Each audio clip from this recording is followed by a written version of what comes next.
To the Point with Michael Williams. Good morning. He was an early supporter of Governor Ron DeSantis' presidential bid. Now, a week after Governor DeSantis dropped out of the race, marking the end of his brutal introduction to national politics and the Trump political machine, I talked with Joe Budd. He's a GOP state committeeman in Palm Beach County, and I began by asking why he had backed DeSantis at the start. I just like his policies. From the start, I think that he was essentially the same America First candidate like President Trump, maybe with a more of a statesman approach to it. And I think that's probably one of the major reasons why I was a DeSantis fan right from the get-go. He had argued all along in his campaign that I can give you the same policies, the same sense of conservatism as the former president, but essentially without all the baggage. Did you agree with that? Do you still agree with that? Yeah, I still agree with that. I mean, obviously, the president has a lot of court cases upcoming as we go through the election season. And certainly those can become a distraction as we go along. So why then did it all fall apart for him?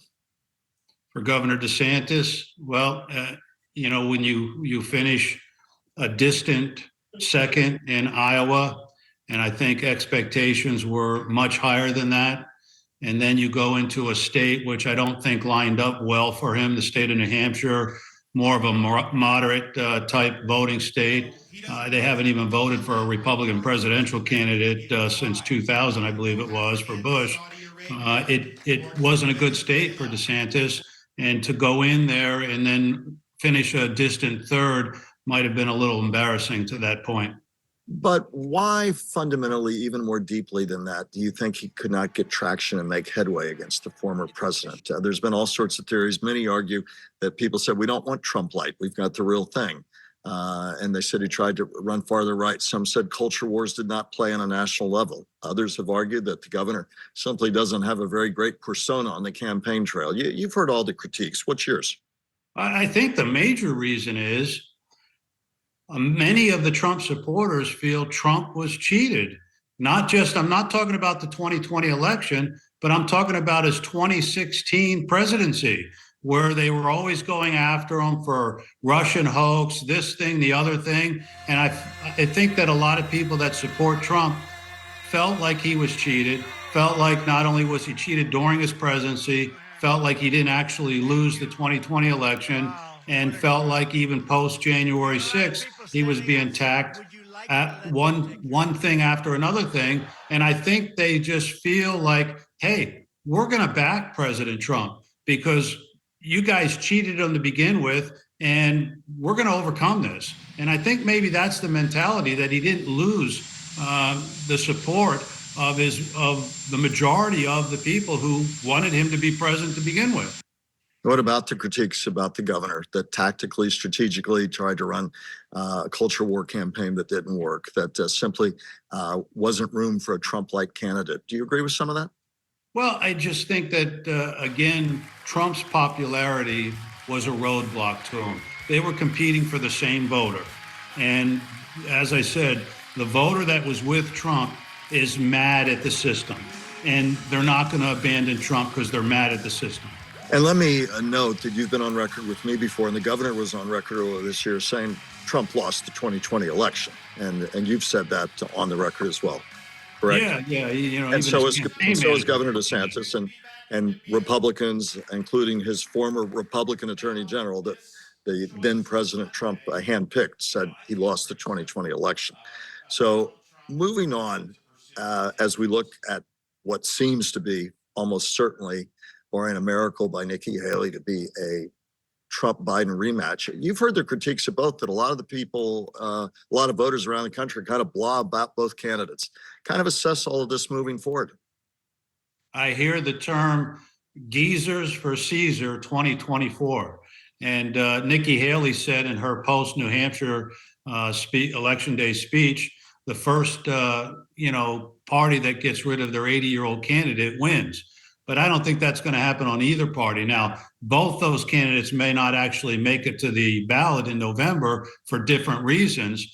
But I think that the strength of both of them in their own parties will continue to have them on the ballot unless there's other reasons why they don't make it. If there are convictions, Mr. Trump facing 91 felony charges across 4 cases, should there be convictions? There's been polling that suggests that may change a lot of Republicans' minds. How concerned are you about that? Well, I am concerned about that. I don't really think, as far as anything that I've seen, he's done anything wrong. But when you have the courts in Washington, D.C. or in the Atlanta, downtown area, the jury pool is going to be pretty prejudiced in those cases. Now, jurists tend to do the right thing in most cases, but they could have a very poor jury pool, and that leads to a conviction that maybe wouldn't have been a conviction in another jurisdiction. Answer the critique that in Washington, for instance, the argument is that he poured or at least lent the match to the gasoline that was there that led to January 6th, that his rhetoric helped lead to the January 6th attack on the U.S. Capitol. Democrats have argued, one said to me last week, here's somebody who tried, their words, to overthrow the election in 2020. That enough should disqualify. I don't believe that narrative. I think that the president's words were what they wore. Peacefully go down there. He said the word peacefully, and so I don't think that that's the case. Certainly, there were agitators in the crowd, and the events turned out to be poor judgment by a lot of people and acts of criminal acts. But I don't believe the president wanted that done. Obviously, you have the Republican hat that you wear, but even so, even wearing that hat, assess the strengths and weaknesses if you were sitting around the table with both candidates, strengths and weaknesses for Mr. Trump moving forward and for President Joe Biden. Well, I think the strength of President Trump is, one, the world was a safer place with him in the presidency. That's become so apparent and obvious. So, I mean, there's a strength. He leads with strength from that perspective. I think that he gets things done from a conservative perspective for a voter like me who wants conservative policies. He has the desire to accomplish those America First policies that I enjoy. So from those perspectives, his policies and things like that, I think he'd be a great president for 2024. What are the cautionary notes? What are the cautionary notes you would give the former president if you had his ear? Well, let's say the other candidate right now in the primary, Nikki Haley. I think she brings things to the table that would really help him. The vice president, let's face it, is more of an ambassador role, and she would make a great ambassador. She's got that more statesman-like word that I said earlier as far as, why I like Governor DeSantis. She is establishment. His people, the MAGA people, will not like Nikki Haley whatsoever, okay? But you pick a vice president based upon who can help you win the presidency, and I believe she helps him with his weaknesses. So you'd like to see him pick Nikki Haley if it came to that? I think she would make a great vice presidential candidate.